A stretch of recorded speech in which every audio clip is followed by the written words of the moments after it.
Bijinapally SI K Srinivasulu B nine న్యూస్తో మాట్లాడుతూ తెలంగాణ ఆడపడుచులు బతుకమ్మ పండుగను అందరితో కలిసిమెలిసి ప్రశాంత వాతావరణంలో జరుపుకోవాలని కోరారు. ఆడపడుచులు తమ విలువైన ఆభరణాలు జాగ్రత్త చూసుకోవాలని, ఎవరైనా అనుమానితులు కనిపిస్తే పోలీసులకు సమాచారం ఇవ్వాలని తెలిపారు. పాఠశాలకు దసరా సెలవుల సందర్భంగా తల్లిదండ్రులు తమ పిల్లలను పారుతున్న నీటి ప్రవాహం దగ్గరకు, చెరువులు, కుంటల దగ్గరకు వెళ్లకుండా తగు జాగ్రత్తలు తీసుకోవాలని తెలిపారు. పండుగల సందర్భంగా ఎవరైనా తమ సొంత గ్రామాలకు వెళ్లేవారు తమ సమాచారాన్ని పోలీసులకు సమాచారం ఇచ్చినట్లయితే వారి ఇంటికి భద్రత కల్పిస్తామని తెలిపారు. రద్దీ ఎక్కువగా ఉండే ప్రదేశాల్లో ఆడవారు తమ విలువైన వస్తువుల పట్ల జాగ్రత్త వహించాలని తెలిపారు. నమస్కారం, నేను SI Srinivas, Bijinapally police station Nagarkurnool జిల్లా. బతుకమ్మ పండుగ శుభాకాంక్షలు మరియు రానున్న దసరా శుభాకాంక్షలు. అందరూ కూడా కలిసిమెలిసి పండుగని చాలా ప్రశాంతంగా జరుపుకోవాలని చెప్పేసి కోరుకుంటున్నాను. ఇందు మూలంగా ప్రజలకు తెలియజేది ఏమనగా, ఇప్పుడు ఈ బతుకమ్మ ఫెస్టివల్ సంబంధించి మన తెలంగాణ మహిళలంతా గ్యాదర్ అయ్యి సంప్రదాయబద్ధంగా అన్ని ప్లేసులలో కూడా ఈ బతుకమ్మ సంబరాలు జరుపుకుంటారు. దీనికి సంబంధించి అందరూ కూడా బతుకమ్మ సంబరాలు అందరూ కలిసిమెలిసి చేసుకోవాలని చెప్పి, ఎటువంటి అవాంఛనీయ సంఘటనలు జరగకుండా చేసుకోవాలని, ముఖ్యంగా మహిళలు ఏదైతే ఆభరణాలు ధరిస్తారో వాటిని ఈ దొంగతనాలు జరిగే అవకాశం ఉంటుంది కాబట్టి తగు జాగ్రత్తలు తీసుకోవాలి. ఎవరైనా ఇట్లే సస్పెషియస్ మేనర్లో అనుమానాస్పదంగా కనిపిస్తే తప్పకుండా మన 100 డైల్కి ఫోన్ చేసి చెప్పవచ్చు, డైరెక్ట్గా పోలీస్ వర్కర్కి తెలియజేయచ్చు. నేను తప్పకుండా రెస్పాండ్ చేస్తాం. మరియు ఈ దసరా హాలిడేస్ అనేవి ఈ బతుకమ్మ సంబరాలకు సంబంధించి మినిమంగా సాయంత్రం జరుగుతుంది జనరల్గా. దీంట్లో ముఖ్యంగా గమనించాల్సిందంటే, మనకు సుప్రీంకోర్టు గైడ్లైన్స్ ప్రకారమే డీజే సిస్టమ్ అనేది లేదు. డీజే ఎట్టి పరిస్థితిలో ఎలౌడ్ లేదు కాబట్టి డీజే ఎట్టి పరిస్థితిలో పెట్టుకోకూడదు. సౌండ్ పొల్యూషన్ ఉండకూడదు. సాధ్యమైనంత తొందరలో సాయంత్రం వరకే ఆ సంబరాలన్నీ కంప్లీట్ చేసుకోవాలి. లేట్ నైట్ సంబరాలు చేయకూడదు.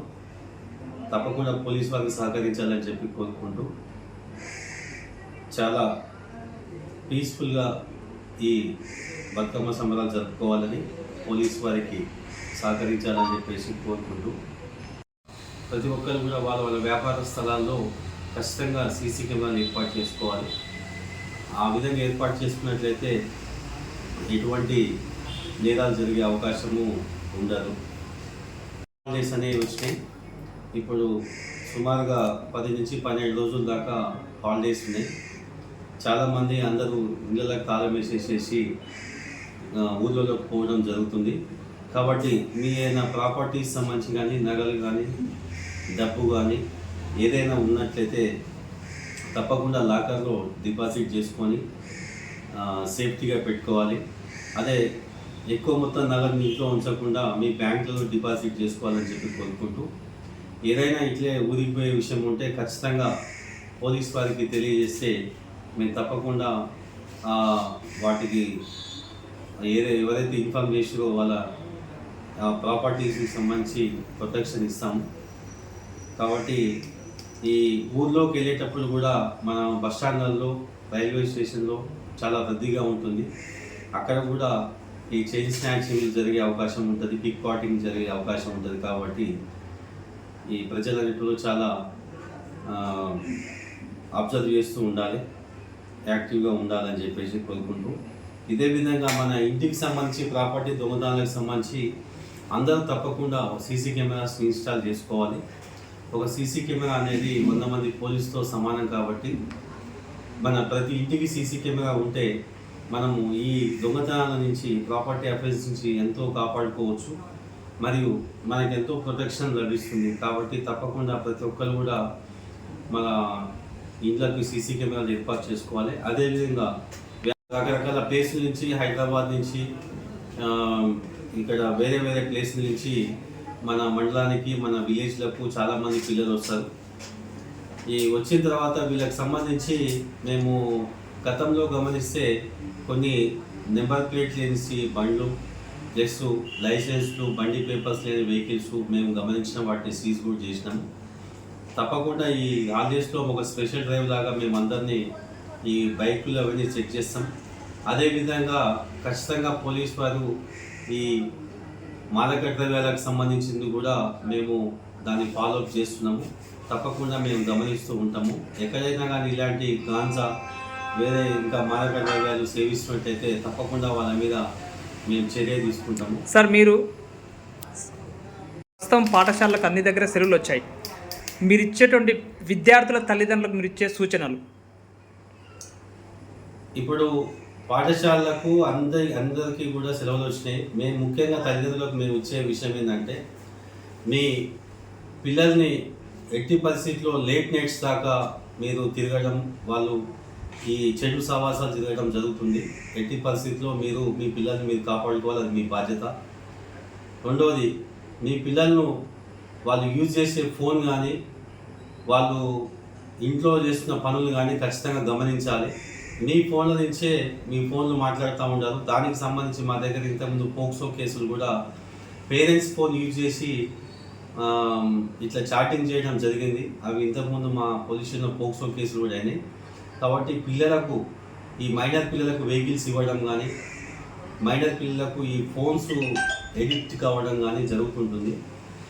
కాబట్టి మీ పిల్లలు కానీ ఎవరు కానీ మాదక ద్రవ్యాల బారిన పడకుండా, ఈ లిక్కర్కి, సిగరెట్ స్మోకింగ్కి అలవాటు పడకుండా, ఈ మైనర్ డ్రైవింగ్కి ఇవ్వడం వల్ల పేరెంట్స్ మీద కూడా కేసు అవుతుంది. కాబట్టి మీ పిల్లల్ని జాగ్రత్తగా గమనించి వాళ్ళ యొక్క మూమెంట్స్ మీరు గమనించినట్లయితే వాళ్ళు ఎటువంటి చెడు సహవాసాలు తిరగకుండా వాళ్ళంతా చెడుకు ఎడిక్ట్ కాకుండా ఉండే అవకాశం ఉంది. ఇంకొక విషయం ఏంటంటే, ఇప్పుడు గత కొంతకాలంగా పడుతున్న వర్షాల వల్ల చాలా ప్లేస్లో ఓవర్ఫ్లో ఉంది. మన దగ్గర కూడా ఇంతకుముందు ఈ వడ్డమాన్ ఏరియాలో ప్లస్ ఖానాపూర్ ఏరియాలో మనకు ఓవర్ఫ్లో ఉండే. ఈ సెలవులకు సంబంధించి స్నానాలు చేయడం, ఈ పిల్లలు ఇట్లా పోవడం వల్ల ప్రమాదాలకు గురై చనిపోయిన విషయాలు ఉన్నాయి. ఈ ఎట్టి పరిస్థితుల్లో మీ పిల్లల్ని ఇక్కడ చెరువులలో స్నానాలు చేయడానికి కానీ, లేకపోతే ఈ ఉంది కేఎల్ఏ కాలంలో కూడా చాలా ప్రమాదాలు జరిగి ఎంతోమంది చనిపోయినారు. కాబట్టి మీ పిల్లల్ని ఎట్టి పరిస్థితుల్లో కూడా ఈ కాలువలో స్నానం చేస్తానికి, చెరువుల్లో స్నానం చేస్తానికి, ఈ బావుల్లో క్వారీల్లో స్నానం చేస్తానికి పంపించదని చెప్పి కోరుకుంటున్నాను. దీంట్లో ఈ మొదటగా చెప్పిన బతుకమ్మ సంబంధించిన దాంట్లో కూడా ఏదైతే మనం బతుకమ్మని తీసుకుపోయి మన చెరువులో వదులుతామో అప్పుడు మహిళలు చాలా జాగ్రత్తలు తీసుకోవాలి. ఖచ్చితంగా మీరు చిన్నపిల్లల్ని మాత్రం ఎట్టి పరిస్థితిలో చెరువుల దగ్గరికి తీసుకెళ్ళవద్దు. మీ బతుకమ్మ సంబరాలు అయిపోయిన తర్వాత మన ఎవరికైతే స్విమ్మింగ్ వస్తుందో వాళ్ళ సహాయంతోనే మాత్రమే అందులోకి దిగి మనము బతుకమ్మని నిమజ్జనం చేయాలని చెప్పేసి కోరుకుంటూ, ఎటువంటి ప్రమాదాలు పడకుండా అలర్ట్ ఉండాలని చెప్పి కోరుకుంటున్నాం.